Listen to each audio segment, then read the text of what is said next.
Okay, good evening again, colleagues. Welcome to the 42nd edition of the Tourism Online Forum series in November 2024. Tonight, we are delighted to have you joining us again, and which is this lecture hosted by the Center for Advanced Tourism Research, CATS, at Hokkaido University. This is your host, Mo. For this evening session, we indeed an honor to have Dr. Solène Prince to share her recent research about what future for tourism places in renewable energy transitions. And Dr. Solène Prince is an associate professor in tourism study at the School of Business and Economics, Linnaeus University at Kalmar, Sweden. She teaches various topics, including tourism theory, sustainable tourism, and research methods. Her research centers on the lived experiences of people in tourism system with a focus on rural tourism, especially. Her doctoral dissertation explored the intersections of tourist and local space, and she later expanded her work included ancestry tourism and tourism in renewable energy transitions, which is also tonight's topic.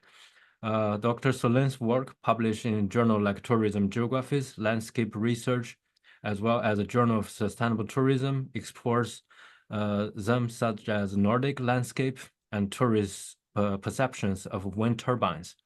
She is a co-editor of Islandscape and Tourism, the book, also served as a associate editor of Tourism Geographies. Solène also collaborated with stakeholders in Sweden on tourism research project involving visitor surveys and workshops. So please note that this online lecture will be recorded and uploaded to our YouTube channel of the Center for Advanced Tourism Research. So now let's invite Solène to share her lecture, and please leave your comments and questions below in the Q&A box. We also offer caption generation, so if you want to check the English subtitle, please click the caption function to view it. So Nora, the floor is yours. Thank you, Mo. I will share, and I think it was this one. That's the right sharing. And then if I go... Yes. And there we go. So you don't see my notes. It's the perfect. Presentation. Yes. Please. Perfect. Yes, great. So for this evening, I will take you to Scandinavia, more specifically to Sweden, as you can see from this Nordic picture. But I think Hokkaido also has landscapes a bit like this one in the picture here. So you might feel a bit at home in this presentation. We will see. So as Mo said, the title of my presentation is What Future for Tourism Places in Renewable Energy Transition? This is something that I've been thinking about for a while now, because I've had different projects looking into this question in relation to tourism and tourist perspectives of their experience, let's say, tourist experiences of wind power infrastructure in natural landscapes. And then I have more of these projects also coming now. So what I want to do today, in order to look at this question of what future for these tourism places, is to speak of the two projects that one of them I'm done working on. And so you can hear of some of the results and some of the insights we have gained from that project. And then another one that I have, that I'm just starting. I say I've just started. I've been on it for a year, but there is such a phase of reading and getting, talking with stakeholders and then getting the research instruments ready, that it still feels like I'm in the beginning. I don't have any results for you from the second project, but a lot of what I want to do with the second project comes from insights from the first one. So we will end up kind of in a narration back and forth between these projects that I've been having, that at the end of the day, what they have in common is that they're about the experience of rural places, so places also in the periphery, far out in the region, where renewable energy infrastructure is getting built, and that's being placed in these landscapes like wind turbines, and it is causing all sorts of reactions. So exactly this. So renewable energy transition are part of sustainability transitions. And we all have a notion of what that means, right? That as a society globally, we have to move to more environmentally friendly, more effective types of production and consumption if we want to avoid climate crisis, environmental degradation, and all these very scary crises that are at our door. And so we need to produce energy more sustainably. And that for that, it means new technologies. And so there's obviously a technical side to renewable energy transitions where engineers and all these people who work with hard science figure out how to produce effectively energy from renewable sources. But there's also a societal side to it because people have to get used to these new modes of production and consumption. So it will be about notions of acceptance and adaptation as well as things like wind turbines are put into landscapes. Of course, there are all sorts of renewable energy infrastructure, but my projects are mostly focused on the wind turbines because that's something that's drawn a lot of negative attention in Sweden. The expansion of the wind power sector has been very dramatic in the past few years. In the beginning, it was something much smaller, but now you have these big corporations, multinational corporations that are coming and taking up land and building wind turbines that are getting bigger and bigger, right? For being effective, but of course they're very visible in the landscape, and of course they're a lot in regions, these peripheral areas that are sparsely populated because that's where there's space to put wind turbines. And so as they get, put there and expand, it's been causing a lot of affective responses. So people react to this. They feel certain emotions toward the landscape, towards the place where they come from, and then it might encourage them to accept them as a good thing for the future.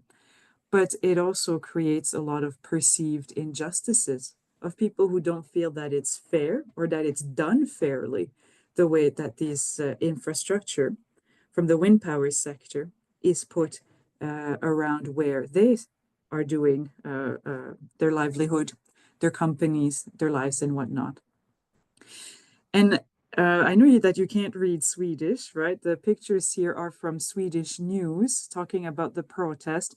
This is from the year 2020, so a few years back, say 4 or 5 years back, when there was a lot of protest, and that protest put a lot of stop to some of the projects that the wind power sector had in especially the north of Sweden. And interestingly, it's in Swedish, but the big picture, that's not a news cutting. You can see that there's someone with a sign that says turism är en storskalig investering, which means tourism is a large scale investment. And so we see already that tourism is mixed up in these protests. And the reasons why people say that they do not want to have wind turbines, masses of them, in their rural areas. You can see here that there's this notion that it will degrade the landscape, right? The natural landscape that the tourists want to see. If that is true or not, that's another question. But this is what people have been protesting about and have been saying, how this comes in the way of building a tourism economy because of the close link with this notion that there's a close link with tourism and enjoying a natural landscape. Now, more and more, the wind power companies, to gain acceptance, because they know people have put a lot of stop into this development, they've worked out compensation schemes, so ways to give back to these communities. So if we help you build some sports center or a pool, then maybe that's more acceptable that we come. We're balancing the the negatives and the positives, so that there are some benefits, some compensation. This summer, some company in the north of Sweden, they've also decided to be part of making money accessible for loans for new companies. And there are all sorts of controversial things about this that should be really studied. But this is where we're at the moment in Sweden. It was first in the beginning of the 2000s, something quite small, the development of wind power infrastructure. It got bigger. It went with the big companies where people started feeling injustices, that they don't have any say in how this is planned, that also that the energy goes to other regions. It doesn't stay with them. It ruins the landscape in ways that they can't really benefit. We're at the part where these companies are giving compensation more and more, not all of them, but we're in this phase of this scheme. So exciting times. But what I want to show with this slide really is you see that tourism is mixed up, tangled in politics of place. So it has different groups. They argue over what's the future of a place. Tourism is a part of that, discourses over tourism. So that's the premise of me asking this question of what future for places in renewable energy transitions, and especially tourism places. It's this context of the tensions over the expansions of wind turbines, especially in rural areas that are prime tourism places. And so if we go to the kind of social science research that has been done on wind power and its infrastructure, we can see that there's a shift here as well. Just like in society, there's been a shift in the science also. And in the beginning, a lot of this research was done to gauge social acceptance. So, how do we put the wind turbines so that they're acceptable for the people who have to live close to them, so residents, but also studies with tourists. And so you can ask all sorts of questions and make visuals. Is it better to have them this far, this close? What kind of people accept them? So a lot of studies about the traits that people have who are ready to accept them. That can be very helpful for your tourism, because if you know the kind of people who are more accepting of wind power infrastructure, that can be the tourists that you seek to get. So these kinds of questions, right, that can a lot be figured out with survey research, so that you give a survey to someone and then they can answer their perspective, their experience, how they feel about the wind turbines as residents or tourists. But it is a lot about, kind of seeing how can we make this infrastructure be acceptable. So you can already feel here that it's not very critical. It's really just about making people accept this so that, the companies can expand. We know that this is a good thing. We do want renewable energy, but these are also companies that want to make a profit and that have a lot of power to control the discourse. And especially because it is renewable energy, it's easy for them to make themselves look good. But they have this power and they have their ambitions, and this must be critically assessed as well. And so more and more research is coming out, seeing how some of these procedures to establish renewable energy technology in rural areas is not always open, is not always fair, and it's not always done in a way that is empowering for the people who will have to live with them. And so you can see that a lot of this is coming also from Denmark, the neighbors in the south of Sweden. So you see the difference between the two screenshots of articles that I have here, how one of them is just about designing policies so that wind power can be accepted. So really, how do we get people to want this? But the second one is much more about unraveling the black box of these companies who have the power to, in this case, stigmatize. So you make some areas look bad so that, yeah, we accept that wind turbines can be built there. So much more critical. And research is turning in that direction to be more critical towards a renewable energy transition and how they're happening and who benefits from them and who gets the negative aspects of them. And so this leads me to the project that I will do, the one that I'm working on for a year, where I notice this, where I'm aware that we need a greater critical perspective. It wasn't really the case with the first project I had, which I will go back to, but here's where I'm at in my research with a project that's called Energy Justice for Rural Communities. And it's towards pathways to empowerment and sustainability transitions.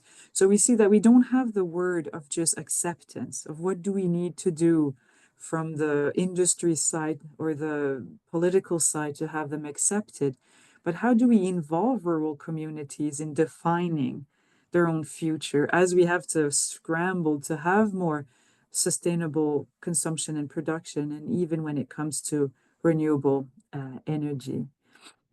So here are a bit the goals of the project.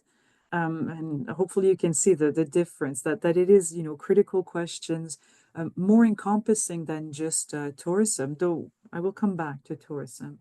So it's about exploring challenges faced by rural communities in northern Sweden, and especially in northern Sweden, because that's where there's the most space to build really big wind parks.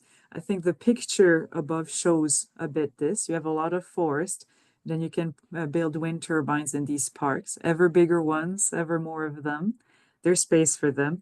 But there's also the discourse that these areas are underpopulated.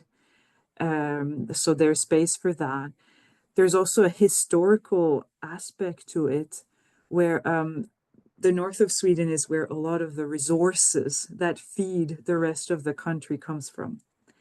And so this is a lot in people's head. There are two things, right? It's what is true. Yes, it's true that historically a lot of resources from the north when it comes to forestry, to water, like hydropower, mining, a lot of this has come from the north, but it is also very strong in people's imagination that they're being taken advantage of from Stockholm, the capital, from the south. So it's this incredible context where this is a place that is used to industrial development at the same time as it should be preserved for its natural vastness, its natural beauty, and that there are tensions with, the periphery and the center about how these places are imagined. So it is quite the setting to do this kind of research where there really is a need for empowerment. And we have to consider not just the turbines, not just the companies, but the whole imagination that comes from the history and the development of this place. And maybe this is something that you can relate to in Hokkaido or in the regions that you come from. There are some regions that have this kind of relationship with the core, with the capital, right? And so it's really about addressing the need for just renewable energy transitions in rural space. As I said at the beginning of the presentation, we want to have these sustainability transitions, but we have to think that they happen somewhere. It's not just about here's the technology that we thought of in labs. Now we can just push it out into society and we have a transition. They need to happen somewhere. And this will be, again, to some advantage and to some's disadvantage for all sorts of reasons, depending on the materiality of this technology. The wind turbines, they're big, they take up space. And so in this project, it will be about using qualitative methods. So going beyond the survey research, absolutely nothing against survey research, don't get me wrong, but it might be limited when we are dealing with these kinds of challenges that encompass a whole society. So we don't just want resident and their perspective on one thing, or tourists and their perspective on one thing. We want something much more global. But speaking of surveys, it's not like we haven't done this type of research ourselves. Um, I'm taking you actually a little bit back in time because it is with this project that it all started, right? So this question that I posed in the beginning of what future for tourism places in renewable energy transitions, it is through this project that everything started working.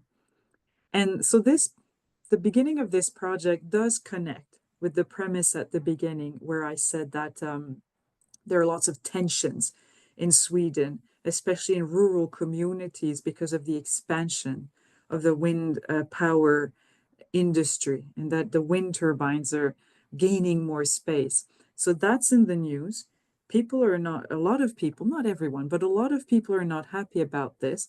And then comes, as I said, the discourse of this is going to affect negatively our tourism economy. The tourists are not going to want to come to the little municipalities where there are a lot of nature areas if we keep developing this wind power sector.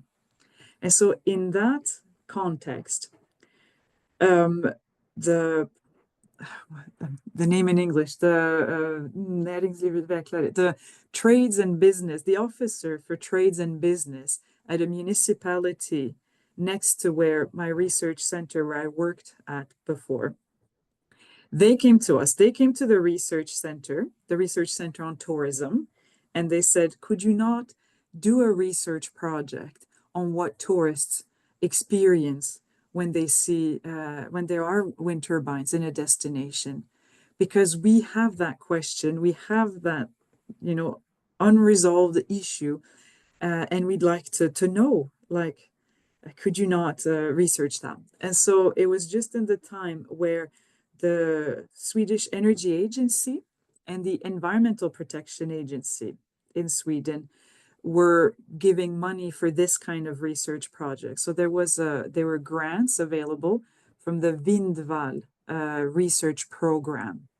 So yes, it is a research program financed by the Environmental Protection Agency and the Energy Agency. And it was about exactly this, the acceptance or the coexistence, if this was one of their keyword, of wind turbines with, in society. And our project would be the coexistence with the tourism economy. What can we know about this? So really, it is the political actors, the representatives from a municipality that came to us with this question. And so our project, me and my colleague, it became about developing a survey tool to measure tourist experience value of wind turbines in natural areas.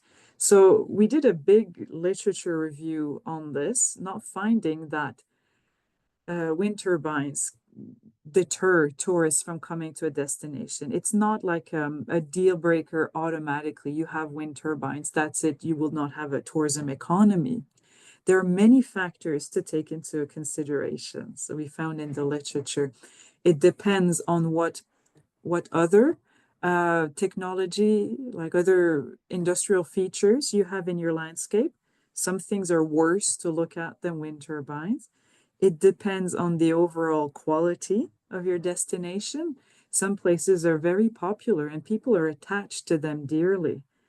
And you would have to really have it completely changed for people not to visit it anymore. Other places can include renewable energy in their branding. People themselves, there's a lot of research on what tourists appreciate, and some of them, as we also found out, they can appreciate wind turbines for what they represent. So a lot of things going on of what tourists think or how a destination is experienced when there are wind turbines in it. And so we made the survey, and this is available for anyone who wants to use it to see how it is in their specific context. So how is it for this region, for this destination? The tool is available. But of course, as we built the tool and had to talk to tourists and had to test it, we did find some results. And of course, for a lot of stakeholders, these results were much more interesting than the thoughts of using the survey themselves to apply it to a specific area and find the answers for their context. And so the wind power sector, they took the report that we wrote and completely disregarded the survey and then just said, look, wind turbines don't affect tourism negatively. That was what their headline was. That's what they ran with. While other people just blamed everything on the tourists after reading the report, which was also not what we meant to do. But we have the report out with the literature review that we did that basically says, what I'm saying, that there are so many factors to take into consideration. And so the problem was posed to us from the municipality who wanted us to research this, I would say, as a yes or no question. But it's so much more complex than this because destinations are complex and because tourist experiences are complex and because all of this is happening in a time where people are rethinking what they think because we're living in an era of multiple crises and climate change. And so it's much more complicated than a yes or no question. Are the wind turbines going to affect negatively, kill off your tourism economy? It's the problem was formulated in a very difficult way to start with that we came to realize, and it came to a lot of people just arguing for if they want it to be yes or if they want it to be no.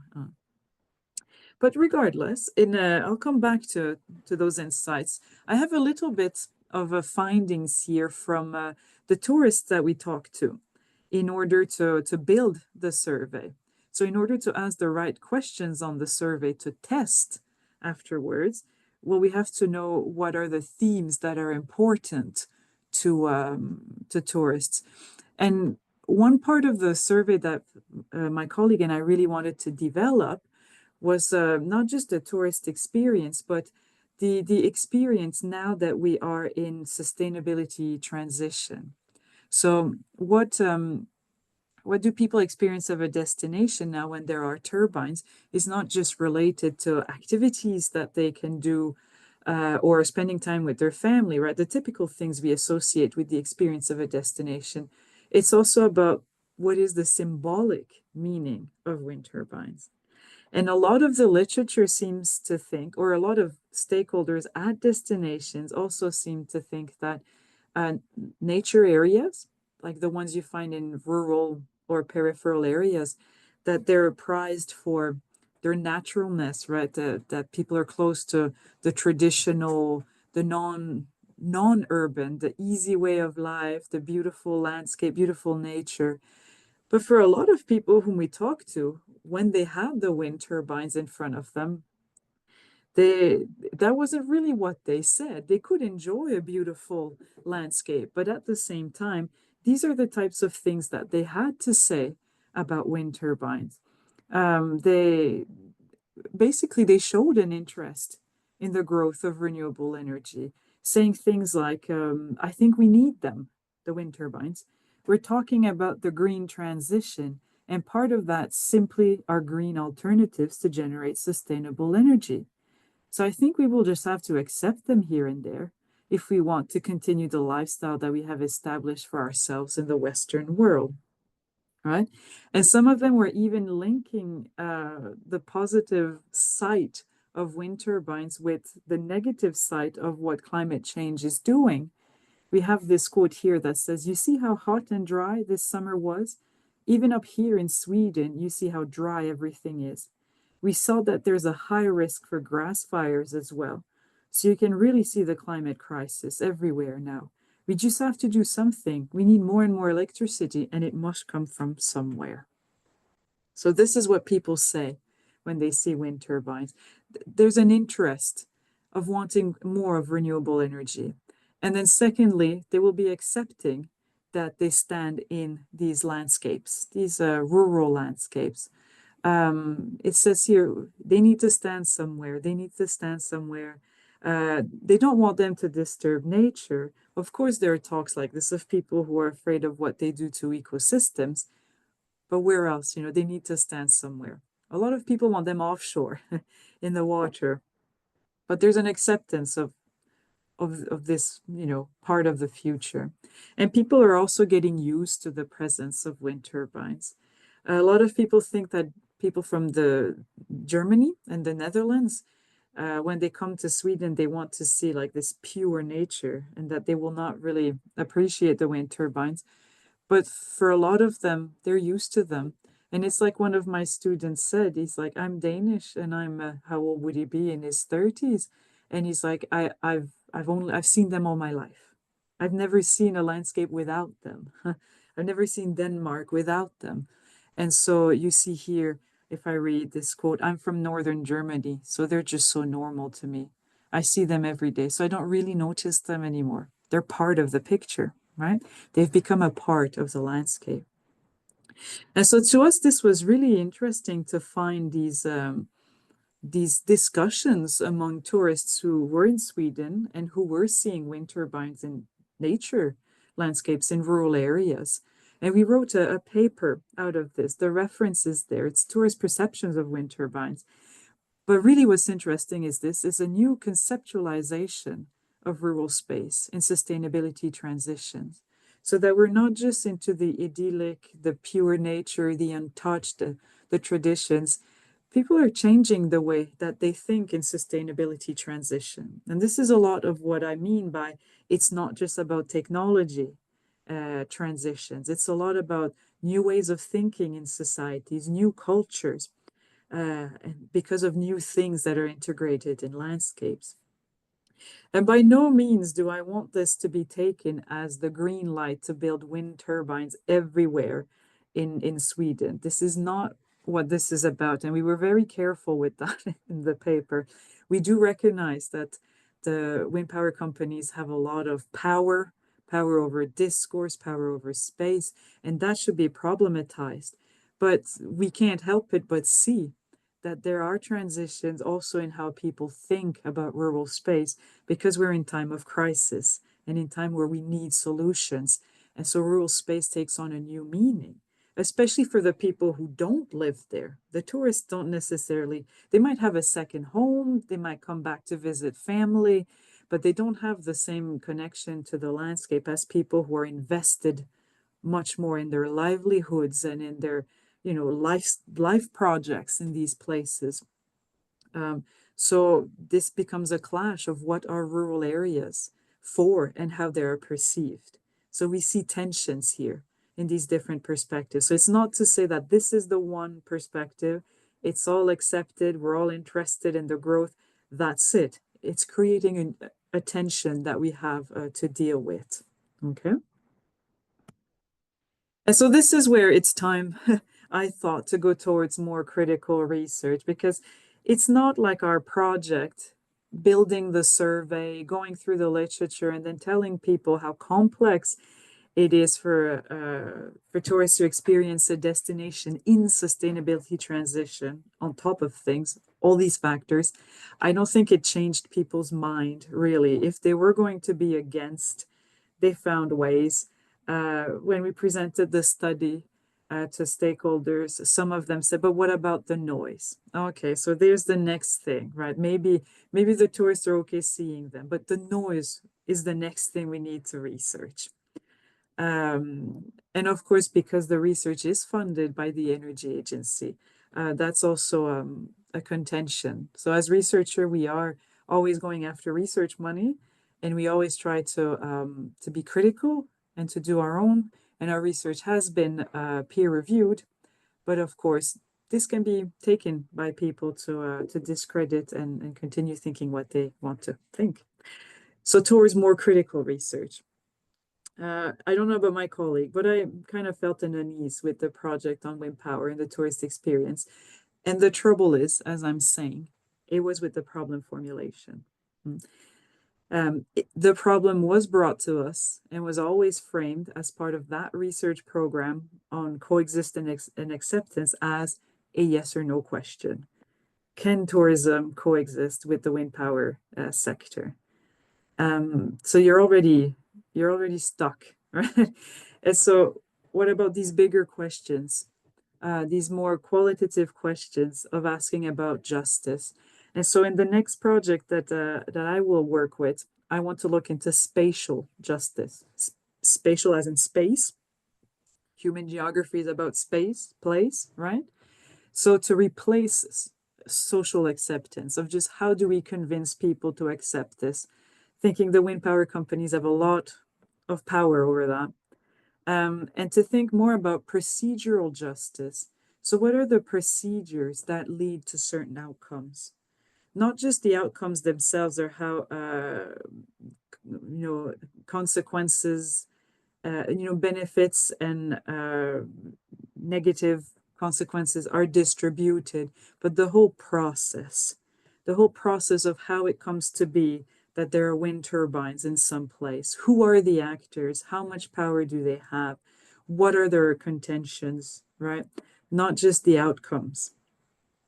So if wind turbines are good or bad where they are located, that's not the question, because they can also be good, right? But how does their presence, so how does the presence of wind turbines in certain peripheral areas arise from underlying structures and processes of advantages and disadvantages, right? So some places will be faced with them, it will be an advantage to them, and some others it will be a disadvantages. And what are the underlying structures for that? So not just the outcome of where do we put them and how do people benefit from that or not, the whole process. So that's a more critical way to think about it. And so how do we do that? What kind of approach? I said this, that I would propose some theory or some ontological approach. How do we think of reality? How do we think of our field of research in order to answer such a research question that is interested in the processes and the dynamics and the people involved in it? Well, you might have already realized when I was talking that there are so many things at play, right? There's the technology itself that is put in a landscape where there's an ecosystem, so a lot of material things, but then there's a lot of imagination of what people fear, what they're afraid of for the future, right? If it's the climate crisis, if it's the development of a place they care for, a lot of discourses also about place. If a place is stigmatized, if a place is historically taken advantage of. And a lot of emotions come out of that. So discourses, emotions, a lot of things going on. And so it's important to have a theoretical approach where all of this can come together. The relation, right, between all these things can come together, thinking that we are in the context of sustainability transitions. So it's about taking theories that emphasize that place, they're made up of hybrid and contingent components, right? All sorts of a variety of components that all in their interrelation will put it on a certain trajectory to become a certain thing, right? A tourism destination for nature or a place for green development, all sorts of components that interact for that. So and that's based in assemblage thinking. That's a way of thinking that's gaining traction in the social sciences and also in human geography. And you can see why it's more interesting than, say, survey research when we're dealing with complex places. And in order to understand the relations that are in an assemblage when it deals to space, we can also go back to the geographer Doreen Massey, who came up with the conceptualization of relational space. So where we emphasize that the way that places look like, or the trajectory that they're on to become a certain type of place, has to do with the local agency of people as they respond to extra local processes. So there's this thought that globalization would make every place look the same. That doesn't work. There are global processes like wind power companies, like a tourist advertisement, right? These things impact places. But the way that places will deal with them is through the agency, right? It's through the everyday practices, localized processes of people who live there. And so assemblage thinking is a lot about the politics of representations, right? The discourses that come up on what material things, what historical processes these representations are built on, and how different groups struggle to make that meaningful, right? So, space is a place of struggle over the representation of it because different actors have different interests.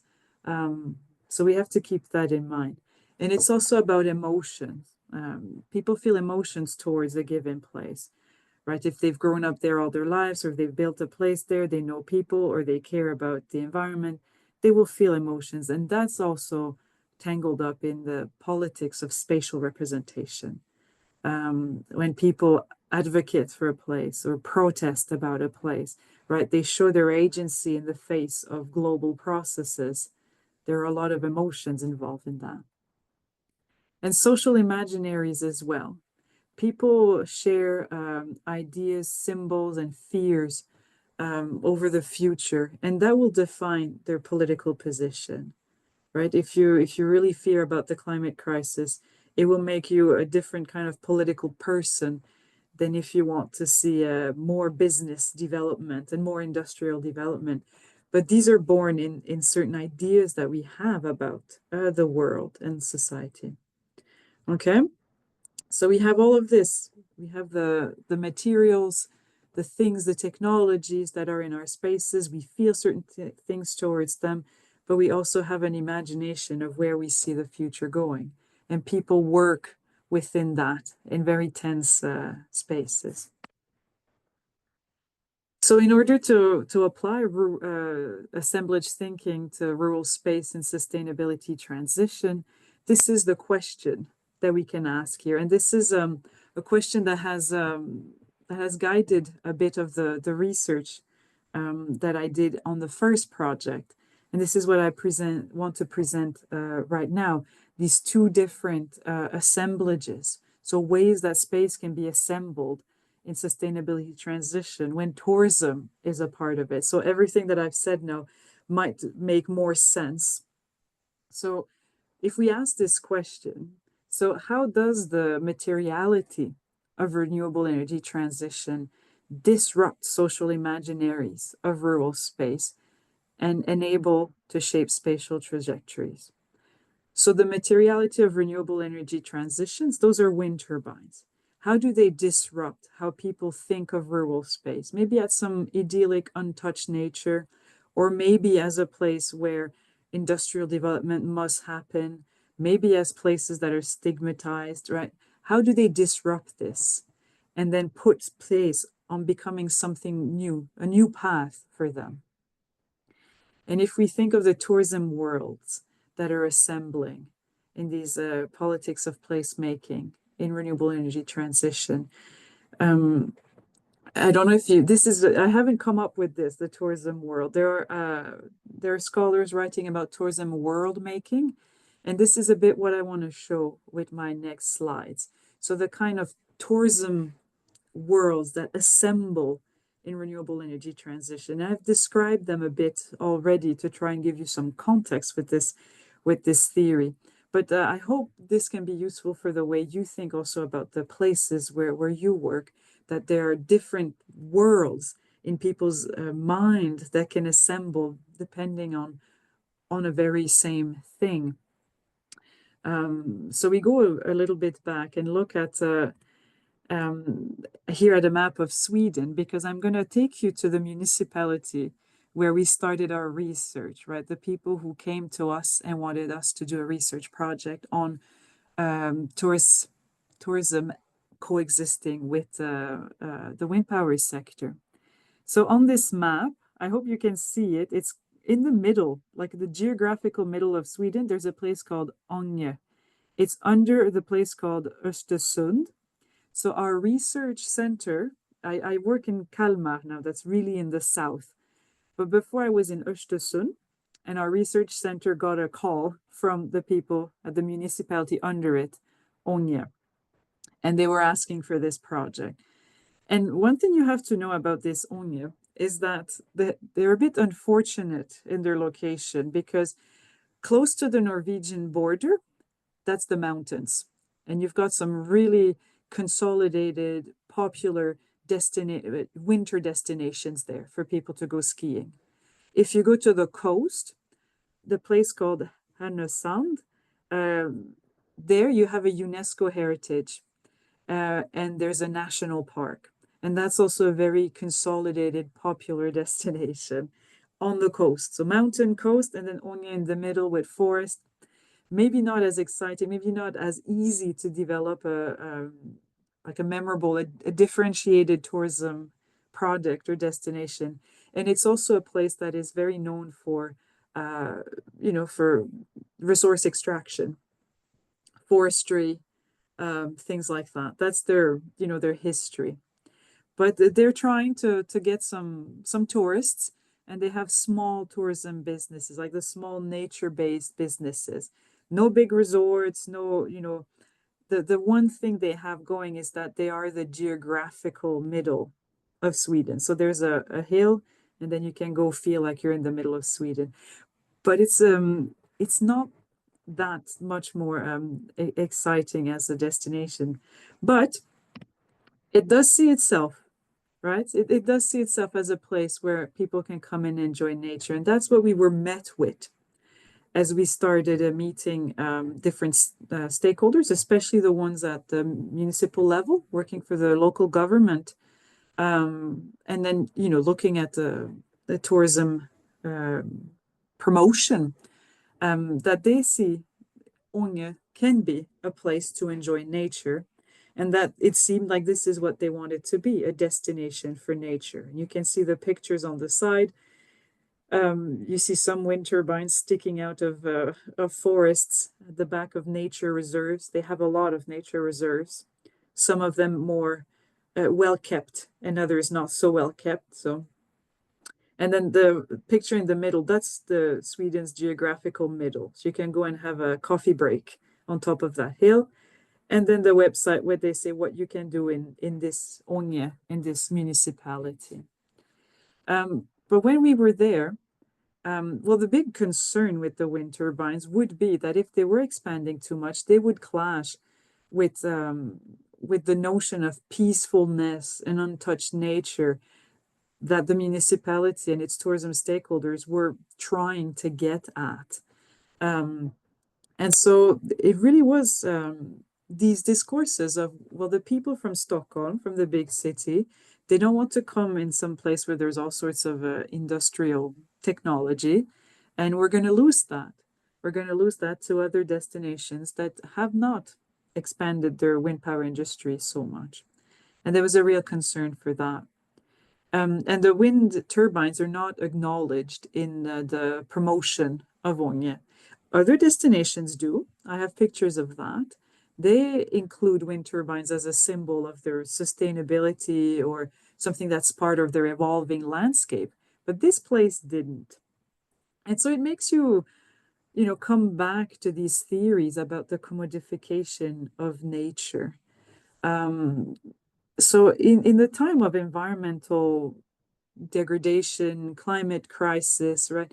A lot of people fear what's in it in the future, that we will lose authentic nature. Everything will be impacted by humans in some way. And so the places that are less impacted are bordered. They are, made exclusive, commodified, right? That people can have this access, this privileged access to spaces that have not been connected to human impact, to climate change, to degrading environment. And so this is a bit what we're seeing here, the commodification of nature, of a vulnerable place, so that it can remain a place where people can find, an authentic nature, an authentic culture. And that's made exclusive. So it's this view of nature that it should be separated from human impact. So that's the kind of destination that we're dealing with. The human impact is kind of hidden behind even the technologies that they don't want to acknowledge. But as I'm saying, we went to other destinations in Sweden besides the ones who were working with us in Ånge, and saw wind turbines in these kinds of landscapes also. The first picture on the left is of this high coast, right? The destination that also has a national park, and it's a UNESCO heritage for, I can explain why it's a heritage. It's not so much a cultural heritage than a nature heritage, because the coast is bouncing back. The ice age pushed it down, and then now it's like, oh, it's still evolving, the landscape, but it looks a bit like this. And then you have a place where you can look at the landscape, right? The picture is taken from a lookout. There's a big hotel with a view, and then you can take a picture of this bridge. That was a feat of architecture in its time, because it goes over the coasts, right? The hills. And then you don't see it in the picture. That's why there's a red rectangle, but you can see it when you're there. There are wind turbines. And the high coast does not hide that it has wind turbines in its destination, in its promotion.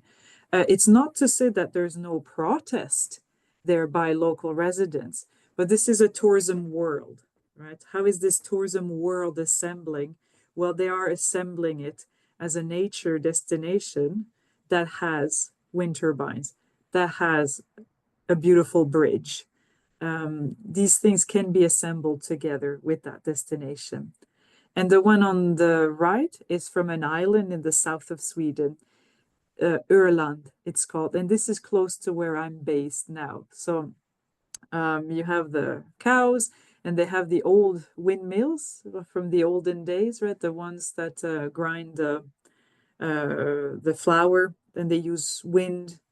And now they have the ultra modern ones in their very agricultural landscape. And when we talk to the destination stakeholders there, they tell us, no, it's fine, the wind turbines. We want to be a green island, a sustainable destination. So there, you can match the rural landscape with the sustainable destination in these stakeholders' minds. Now, again, if there is protest on the island, people who don't want them in certain ways, certain places, of course, that's true. But again, how destinations are assembled is what I'm focusing on here. So we've got destination nature, but we also have people who are more interested in trajectories towards eco-modernity. So as much as we can see the future as saving natural places from technology or human damage, there are people who think, right, that the future, the sustainable future, is in technology. And those are, of course, the renewable energy companies. And during the time we were doing this research project, we were in touch with renewable energy companies, and went to some of their seminars where they talked to local politicians to, encourage them to agree on, projects, have them accepted. And when you go to these seminars where people from the wind power industry are talking, well, it's the same as any company. They talk about regional development, right? They talk about all the jobs that they can bring. It's quite limited. It's going to be mostly jobs for construction and maintenance, but they especially talk about the green energy, because companies have quotas in Sweden. They have to use green processes to make their products. So here's the green energy, and it's going to be close by. It's going to be cheap. So it's kind of investing in regional development, that if you have the green energy, the green companies, the green industries will come, and then you will have jobs, and then you will have entrepreneurs, and you will be making money for your municipality. So a lot of this kind of discourses, and the picture I have here is exactly this: is this kind of communication from the wind power companies to say all the energy that's being produced, and how it can benefit the region, different households in this case. But then again, we have to think of eco-modernity. How is it driven? That of course we need new technologies to, to do things more sustainably. But we cannot forget the power that these companies have and the skills they have at framing the benefits for communities. These are companies, they can go bankrupt.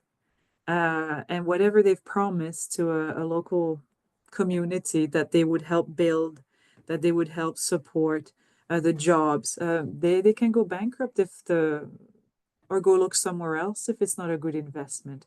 And then somebody else has to come and take over the wind turbines. And how will they negotiate with local actors? Will there really be any benefits out of this in the long run?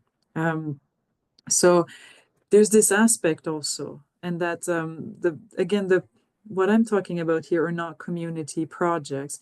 They're happening at the political level where there's planning for the municipality, and then companies come in, and it's very limited how local people, can participate in these debates. So to what degree is this eco-modernity done in a fair way, is what I would emphasize here. But you see how, so you've got the nature destination, but you also have the destination that would be powered with renewable energy, the destination that can take advantage of these techniques.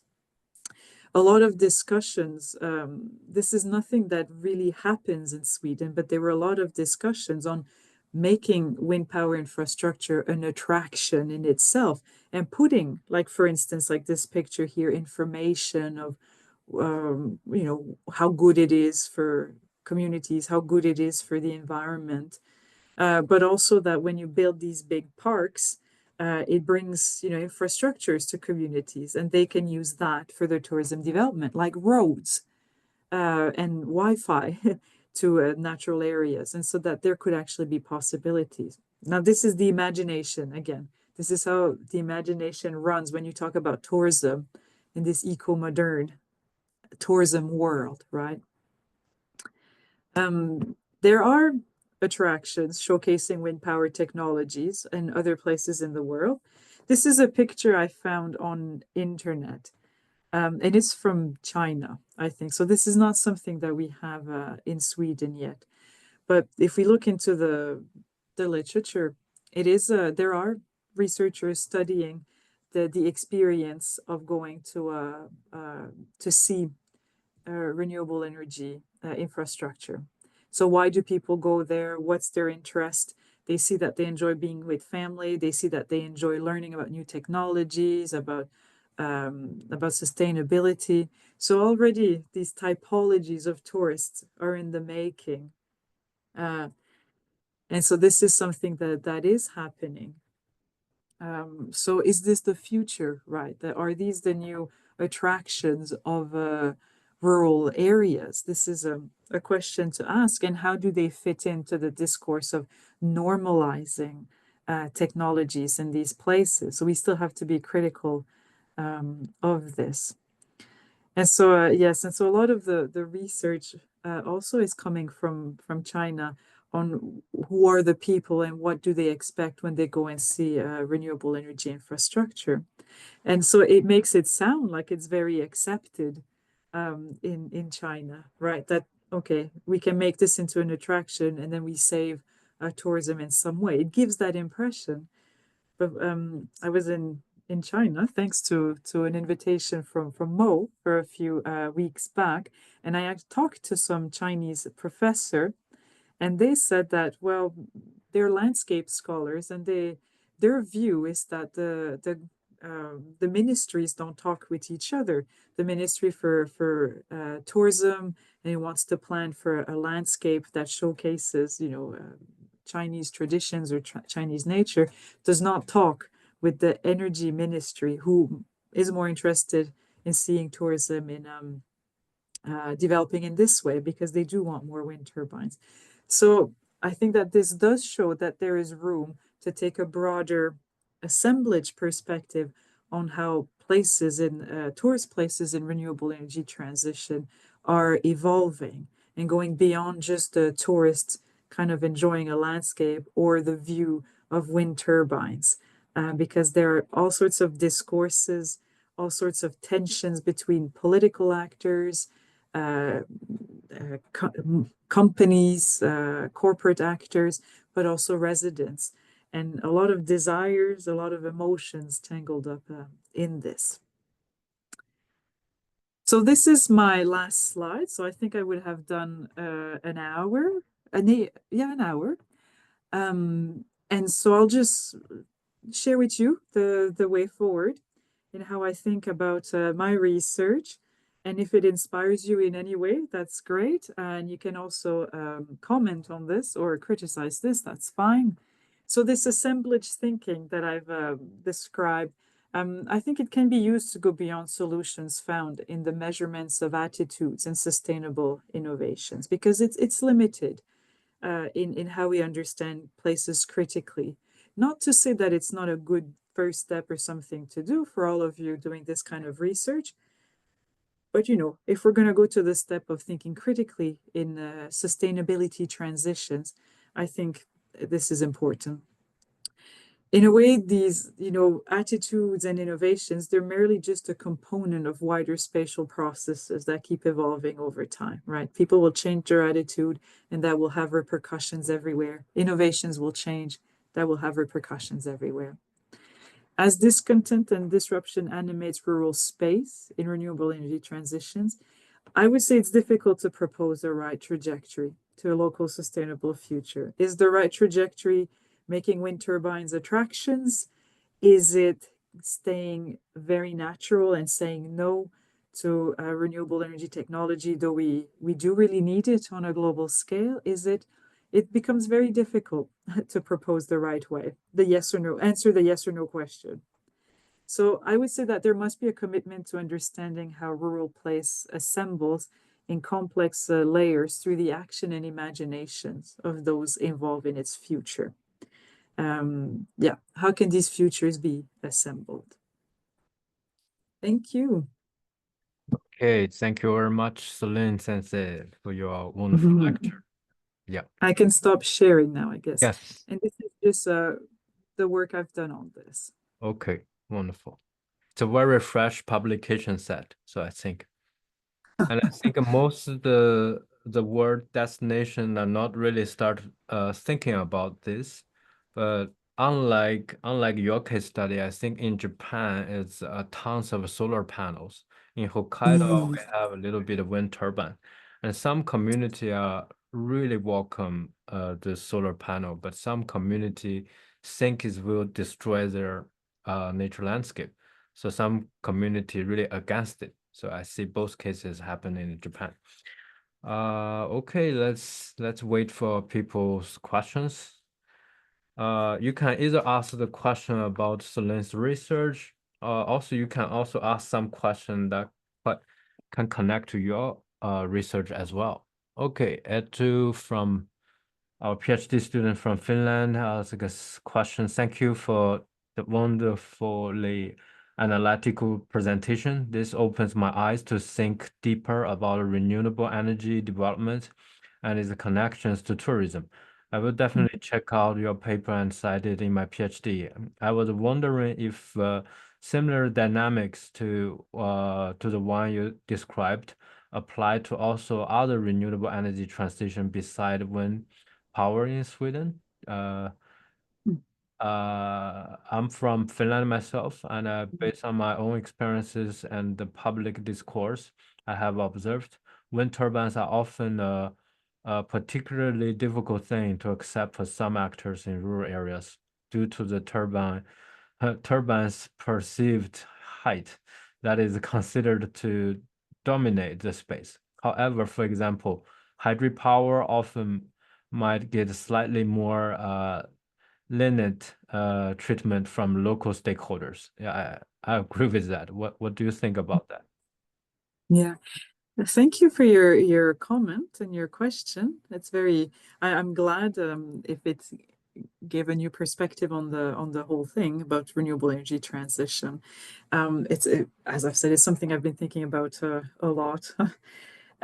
Yeah, I say something that maybe Sweden and Finland have in common. It's right. These are countries that have built a lot of their tourism brand on nature, on the aesthetics of a natural landscape. And I'm sure this is something for many different countries also. And so, if you have a lot of these discourses in society that these natural areas, these regions are prized for their nature, then if you start putting things in them, and especially if the things you put in them, like wind turbines, the energy doesn't stay, it goes to the southern region. That can cause contentions, definitely. I know in Sweden they're just starting to talk now about meaningful compensation, and something that they often say. So to what degree this is true, I suppose it is because they say it, is that the compensations in Finland are much better. So that when a company comes to a municipality, what the people will get for each turbine that it's built, depending on its size. I don't have an exact number now, but it's much more than what the government has just promised now in Sweden. Now, because that's true, it's not just compensation from companies. The government made some sort of statement that the government will chip in and give money for every time a wind turbine is accepted. And what I understand is Finland is much better about this. But some issues run deeper, right? That even if you're compensated, or even if there's money involved, there's something with the landscape. And I think it's a good example that you talk about the way things are seen, because that's how materiality becomes so important. Um, for some people, the wind turbines are getting bigger and bigger. And so if you're going to leave that in a landscape, it's much different than something that's more subtle. Uh, I know in Sweden, the hydro power plants they're quite small. And so I guess I'm comparing them to like North America. Like I'm from Canada, and in some places, the hydro dams, they're huge, and the damage that they do are massive.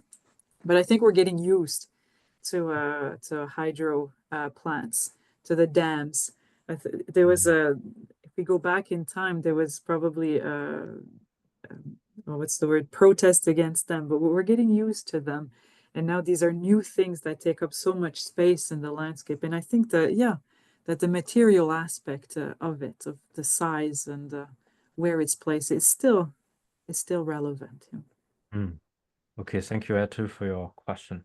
Before the next question arrive, I would like to raise a point. Like, I think 100 years ago, when the industry revolution, we see the poster of the poster, often we can observe those factory and chimney from a lot of works in that period is represent development, but nobody have the concept of pollution at that time.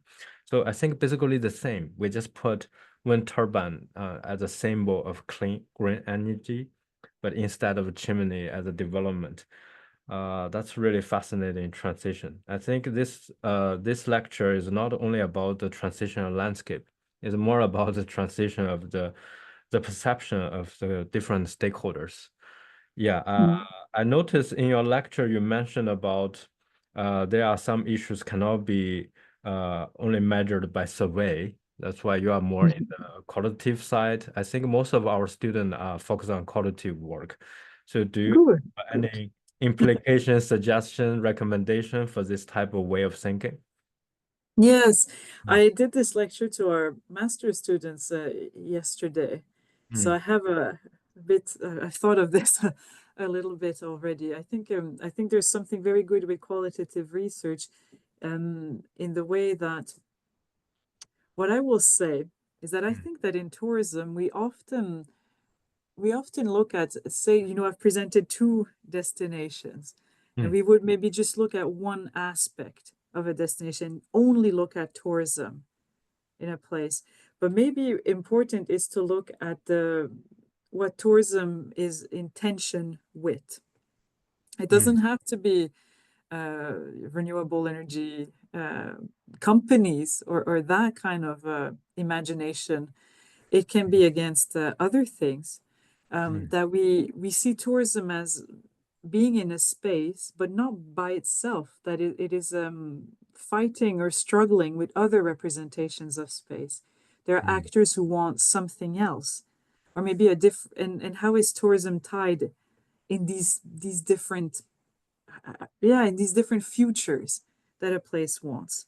Maybe that's the way to formulate it. How is tourism tangled up in how a place imagines different futures? So to see more, the criticality comes from these tensions and not just looking simply at tourism. Do you see a little bit what I mean? Yes, Yes, excellent, okay. Austin. I think Mm, this basically lay a foundation for future research to keep mm. exploring this topic. I'm very curious also combine other, like Edu mentioned, the hydropower and solar panel, for example. That would be very interesting. Yeah, I think so because as from the question from your student that maybe there is a materiality Mm, that is interesting to compare here because solar panels are less controversial in Sweden. mm, The companies they're the same companies, right, that do the wind turbine, solar panel, hydropower, but maybe they find a way to put them like on top of houses, on car parks. It's more communal, mm, like the materiality of solar panels makes it better for community projects, for mm. small scale, for hiding it in parking lots, while the wind turbines you just have to Yeah. destroy landscapes that people feel very emotionally connected to, so they Mm. make them more controversial. So that's definitely interesting. Yeah, this also make me think about in some Japanese ancient town, historical towns, you will see if they have a really long period of tourism planning, they will hide their electricity this wire underground, so to maintain the Edo period looking and landscape. But if they are lack of funding to do that, you will see tons of electric wire on top of Yeah, them. yeah, But I yeah. think, yeah, that's very interesting to see how they want to maintain this kind of authenticity experience for tourists. Meanwhile, Mhm. maintain a local modern kind of a life. So, Yeah, mm, exactly. That's that landscapes are so central to the tourist experience that the mm, stakeholders end up kind of thinking about how it looks and modifying it. At mm, the same time, as we all know, people need electricity. And we all know, it's interesting how different places build their image, like the island in Sweden that wants to be a green island, and Bornholm also that I've studied as like a realm for the production of idyllic mm, uh, art and craft consumption. They're becoming a green island. And so this is a big clash mm, of the rural destination that's now becoming the hub for sustainability and renewable energy. Sometimes they can match and sometimes mm. they just clash with each other. Mm. Okay, I think we're all more or less on time. So, if no Yeah, other okay. questions, we can just finish the nice session, and let's see if we can have more interaction on YouTube channel. People can still leave their message. I will let you know. Okay. Okay. No problem. My Mm, pleasure. yeah. So if anybody want to contact Dr. Solène, just send her email will be also fine, or contact me. I can give you her email Yeah, address. Okay. not Wish a problem. Yeah, Mm. looking forward to read more future publication from you, and thank you very much for tonight. I think it's a really it's an honor for us to invite you. Okay, thank you very much. Thank you. Bye bye.